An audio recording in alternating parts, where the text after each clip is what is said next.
एक इंसान, कर गए सबके भले का ऐसा काम, बनाया हमारे देश का संविधान। सर्वप्रथम सर्वांना विश्वरत्न डॉक्टर बाबासाहेब आंबेडकर यांच्या 130व्या जयंतीनिमित्त हार्दिक हार्दिक शुभेच्छा।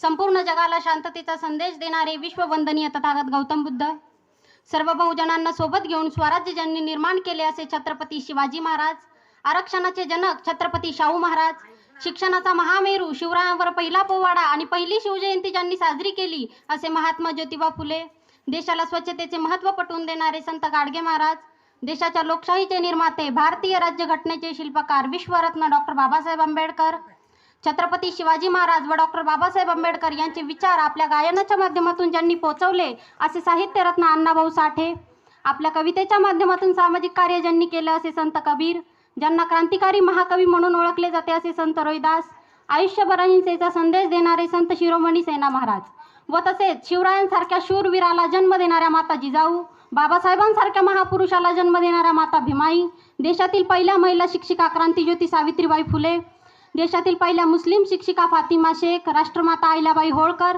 या सर्व महान पुरुषांना, महान संतांना, महान स्त्रियांना प्रथम त्रिवार अभिवादन करते।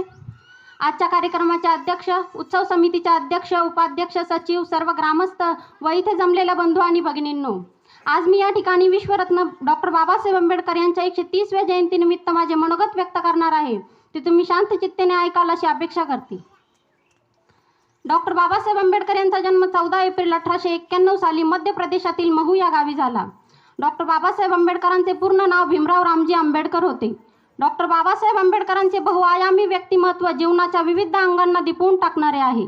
अर्थशास्त्रज्ञ म्हणून त्यांचं नाव लौकिक तर आहेच, परंतु श्रममंत्री आणि कामगारांचे पुढारी म्हणूनही त्यांच्या व्यक्तिमत्वाचा परिचय तितकाच तेजस्वी आहे। डॉक्टर बाबासाहेब आंबेडकरांनी 1936 साली स्वातंत्र्य मजूर पक्षाची स्थापना केली। महात्मा फुलेंना गुरुस्थानी मानून त्यांच्या सत्यशोधक समाजाला शिरोधार्य मानले आणि स्वतः एक सत्यशोधक असल्याचे घोषित केले।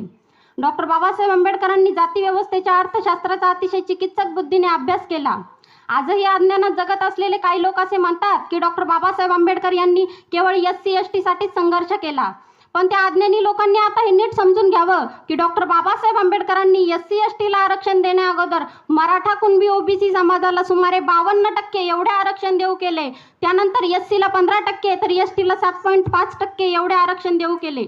मुळात बहुतांश कुणबी मराठा समाजाला आतापर्यंत हे समजलेच नाही की आपले कोण आणि परके कोण, आपल्या हक्क अधिकारांसाठी लढणारे, आपल्या आरक्षणासाठी संघर्ष करणारे व अवघे आयुष्य समर्पित करणारे कोण होते आणि आपल्याला हक्क अधिकारापासून वंचित ठेवणारे, आपल्या आरक्षणाचा कडाडून विरोध करणारे कोण होते, कोणत्या जातीचे होते, या गोष्टीचा शोध आमच्या मराठा कुणबी OBC सर्व बहुजन समाजाने घ्यावा। डॉक्टर बाबासाहेब आंबेडकरांनी मराठा कुणबी OBC समाजाला घटनेतील कलम 340 नुसार 52% आरक्षणाची मागणी केली, परंतु घटना समितीला हे मान्य नव्हते आणि म्हणून घटना समितीने हा मुद्दा डावलला।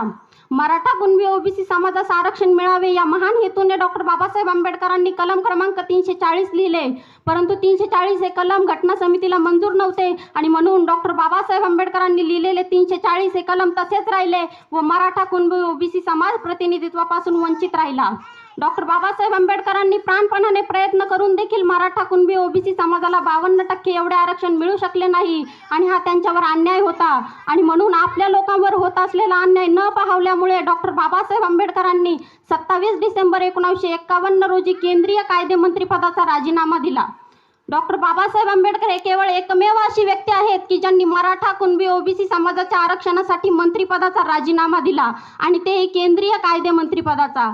आणि म्हणूनच मला म्हणावंसं वाटतं, सूरज को हथेली से कभी ढक नहीं सकते, समंदर की लहरों को कभी रोक नहीं सकते, या आसमां तेरी ऊंचाई पता है हमें, लेकिन मेरे भीम जी की ऊंचाई कभी नाप नहीं सकते। 1924 साली मुंबईतील दामोदर हॉलमध्ये समाजसेवकांना उद्देशून केलेल्या भाषणात डॉक्टर बाबासाहेब आंबेडकर म्हणतात की मी आपल्या समाजाची सर्वांगीण प्रगती व्हावी यासाठी कसोशीने व प्रामाणिकपणे काम करणार आहे।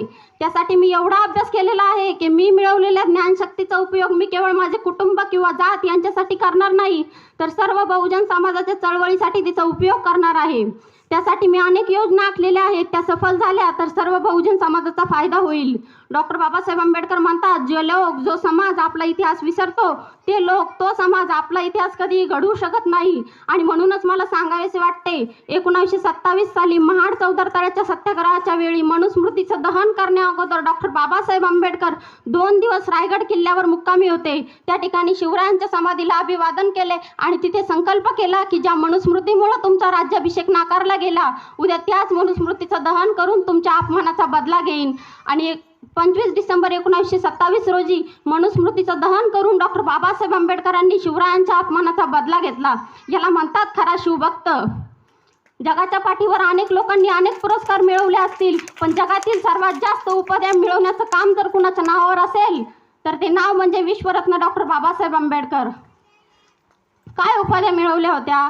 प्रज्ञासूर्य, बोधिसत्व, भारतरत्न, युगपुरुष, महामानव, क्रांतीसूर्य, विश्वभूषण, उच्च विद्याविभूषित, घटनापती, ज्ञानयात्री, मानवी हक्कांचे कैवारी, शोषितांचे उद्धारक, जागतिक कीर्तीचे अर्थतज्ञ, बौद्ध धर्म प्रउद्धारक, आधुनिक भारताचे जनक, समाजसूर्य, इतिहास संशोधक, मानववंशशास्त्रज्ञ, समाजशास्त्रज्ञ, इतिहासकार, कायदे पंडित, वक्ता, लेखक, बॅरिस्टर, राजकीय नेता, जलतज्ञ, पत्रकार, संपादक, प्राध्यापक, संसदपटू, शेतकरी मजुरांचे नेते, स्वातंत्र्य सैनानी, धर्मशास्त्रज्ञ, शिक्षणतज्ञ, महाविद्वान, द सिम्बॉल ऑफ नॉलेज, भारतीय राज्यघटनेचे शिल्पकार, विश्वरत्न डॉक्टर बाबासाहेब रामजी आंबेडकर एवढ्या उपाध्या मिळवणारे जगाच्या पाठीवर एकमेव महापुरुष आहेत. आणि अशा या महान पुरुषास माझा कोटी कोटी प्रणाम.